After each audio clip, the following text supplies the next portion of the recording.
일단 제가 생각하는 거는 다이어트를 하더라도 물 다이어트를 하셨을 때 물을 많이 드세요. 이 물을 많이 먹는 게 오히려 탈수 증상이 올 수가 있어요. 아니, 저는 이 문제의 답을 알고 있어요. 저는 어렸을 적부터 의학서적을 읽었고요. 또 지금 현재 몸 상태는 다이어트를 해서 20kg를 뺀 상황이고요. 네. 20kg 뺀 게 지금 그 정도인 거죠? 이지경입니다. 예. 준 씨가 볼 때는 문경 씨가 정답일 가능성 없죠. 없어요? 없어요. 전 제 뺨을 걸겠습니다. 최고 강도로. 자, 확인합니다.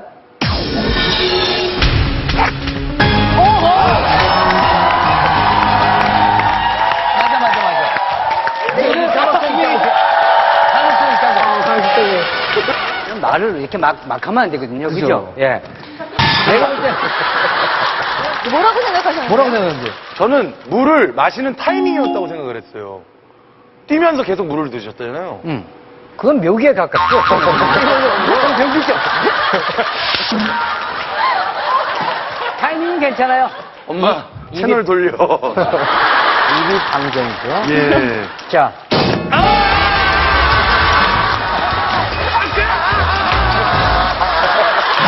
위기 탈출 넘버 원. 정답은 갑작스럽게 많은 양의 물을 마셨기 때문입니다. 수영복을 입기 위해 2주간 무리한 다이어트를 했던 연지 씨. 아니, 원래 다이어트 할 때 물을 많이 다이어트 중 마시는데. 물을 많이 먹어야 한다는 상식을 가지고 있었고, 거기다 배고플 때도 물을 먹으며 견뎠습니다. 특히 운동 중이나 후에도 한꺼번에 물을 많이 마셨고, 사망 직전에는 땀으로 나트륨이 배출된 상태에서 한 번에 1.5리터가 넘는 양의 물을 마시게 된 것.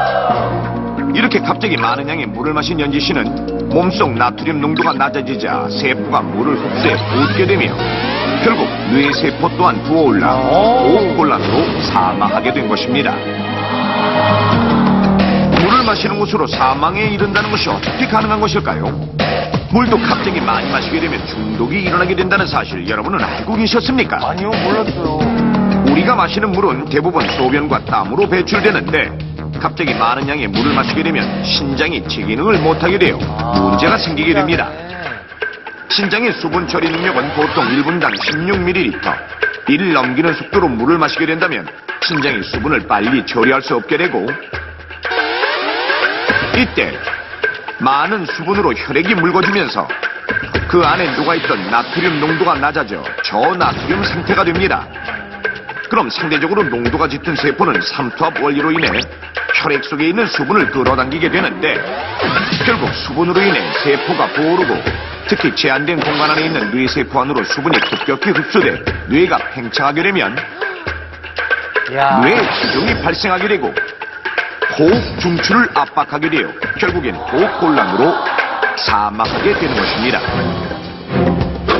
이 삼투압 원리를 알아보기 위해 실험을 해봤는데요. 먼저 달걀 2개를 식초에 하루 동안 담가둡니다. 24시간 후 달걀 껍질이 식초와 반응에 녹아내리고 사람의 세포막과 비슷한 성질을 가진 얇은 막만 남게 됩니다. 자, 현재 두 달걀의 무게는 거의 비슷한데요. 달걀을 각각 맹물과 소금물에 넣고 5시간을 기다려보는데 과연 어떤 일이 벌어지게 될까요? 5시간 후 육안으로도 맹물에 담가둔 달걀이 조금 더 커 보이는데요. 무게도 맹물에 넣은 달걀이 월등히 많이 나갔습니다. 달걀 속에서 무슨 일이 생겼는지 먼저 소금물에 담가두었던 달걀을 바늘로 살짝 찔러보았더니 약간의 흰자가 새 나옵니다. 자, 그럼 이번엔 맹물에 담가두었던 달걀을 바늘로 살짝 찔러보는데 놀랍게도 분수처럼 물이 솟구쳐 오릅니다. 이는 삼투압 원리에 의해 맹물보다 농도가 높은 달걀이 농도를 맞추기 위해 물을 빨아들였기 때문입니다. 이렇듯 갑자기 물을 많이 마시게 되면 혈액 내 나트륨 농도는 급격히 낮아지게 되고 세포는 농도를 맞추기 위해 계속해서 물을 흡수하게 되어 팽창하게 됩니다. 특히 제한된 두개골 안에 있는 뇌세포의 경우 더욱 위험한데 수분이 급격히 흡수돼 팽창하게 되면 뇌 부종이 발생하게 되고 결국엔 사망하게 되는 것입니다. 특히 운동 중이나 운동 후에 목이 마르다는 이유로 많은 양의 물을 한꺼번에 마시는 경우 더욱 위험한 상황에 빠질 수 있다는 사실. 운동 중에는 나트륨이 땀으로 빠져나가기 때문입니다. 자, 그렇다면 평상시와 운동 시 같은 양의 물을 섭취한 후 혈중 나트륨 수치가 어떤 차이를 보이는지 실험을 해보도록 하겠습니다. 먼저 참가자 3명이 혈액 검사를 한 뒤 나트륨 수치를 확인해보고 바로 물 1.5리터를 마시게 합니다. 그런 다음 혈중 나트륨 수치를 측정해보는데 측정 결과 혈중 나트륨 수치는 참가자 모두 3mmmol/L만큼 떨어졌습니다. 정확한 측정을 위해 하루가 지난 다음 날 먼저 혈액 검사를 하고 이번에는 땀에 흠뻑 젖을 정도로 운동을 한 뒤 물 1.5리터를 마시게 했는데요. 전날 운동을 하지 않았을 때와 같은 양의 물을 마신 참가자들 운동 후 물을 마시고 모두 4mmmol/L만큼 나트륨이 감소했습니다. 즉 결과는 전날 운동을 하지 않고 물을 마셨을 때보다 훨씬 낮아진 수치. 이렇듯 운동 후 땀으로 나트륨이 빠져나간 상태에서 물을 갑자기 많이 마시게 되면 급성 물 중독증에 걸릴 위험이 훨씬 높아지는 것입니다. 실제로 2002년 보스턴 마라톤 대회에 참가했던 한 여성이 물 중독으로 쓰러져 숨졌고 또한 2007년 미국에서는 물 많이 마시기 대회에서 우승한 여성이 집에 돌아가는 길에 역시 물 중독으로 숨지기도 했습니다. 일반적으로 물을 많이 마시면 좋다고 알고 계실 텐데요. 하지만 한꺼번에 나트륨이 없는 물을 과도하게 많이 마시게 되면 물 중독이 나타날 수 있습니다.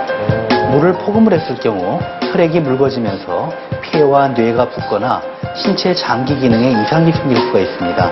또한 저나트륨 혈증이 심해지면서 의식 저하로 심할 경우에 사망할 수도 있는데요. 한꺼번에 과도하게 물을 먹어 물 중독이 되면 다음과 같은 증상을 보이게 되는데 구토를 하게 되고 피로감을 느끼게 되며 정신착란 증세가 나타나다가 발작을 한 후 얼마 지나지 않아 호흡이 힘들어지다 사망에 이르게 됩니다. 자, 그렇다면 이런 물 중독을 예방하기 위해서는 어떻게 해야 할까요? 넘버원에서 알려드리겠습니다. 특별한 경우가 아니라면 물은 한두 시간에 한 잔 정도로 충분한데요. 세계보건기구에 의하면 하루에 물 200ml 8잔 정도가 적정 섭취량으로 정해져 있습니다. 즉 하루에 1.5리터에서 1.8리터 정도를 여러 번에 나눠서 마시는 것이 가장 좋은데요.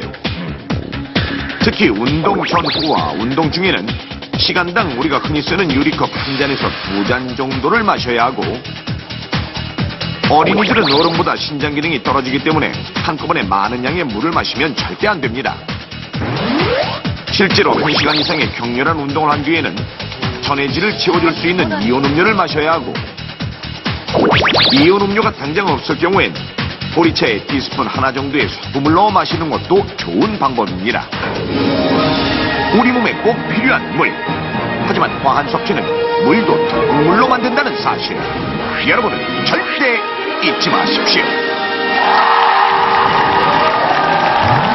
모처럼 나들이를 나온 현정 씨 가족.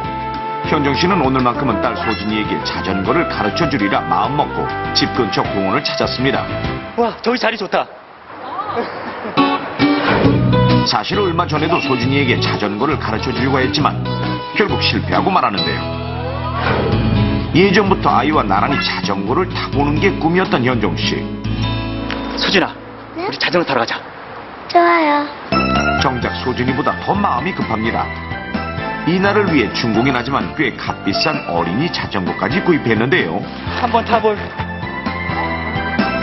하지만 이런 마음도 모르고 소진이는 다른 곳에 온통 정신이 팔려 있습니다. 엄마가 이런 거 싫어하는 거 알잖아. 빌라면 되지. 에이, 그러지 말고 우리 자전거나 재밌게 타자. 어? 나 자전거 타기 싫어. 알았어. 나 하나만이다. 하나만 주세요. 결국 현정 씨는 소진이에게 평소 잘 사주지 않던 길거리 음식을 하나 쥐어주고서야 자전거를 배우겠다는 약속을 받을 수 있었습니다. 더운 날씨에 땀에 푹 젖기까지 했지만 그래도 열심히입니다. 노력의 성과가 있었던지 현정 씨가 손을 놓았는데도 넘어지지 않는 소진이. 하지만 한순간 소진이가 균형을 잃어버렸고 결국 지나가던 사람과 부딪히고 말았는데요. 수진아, 괜찮아? 괜찮으세요?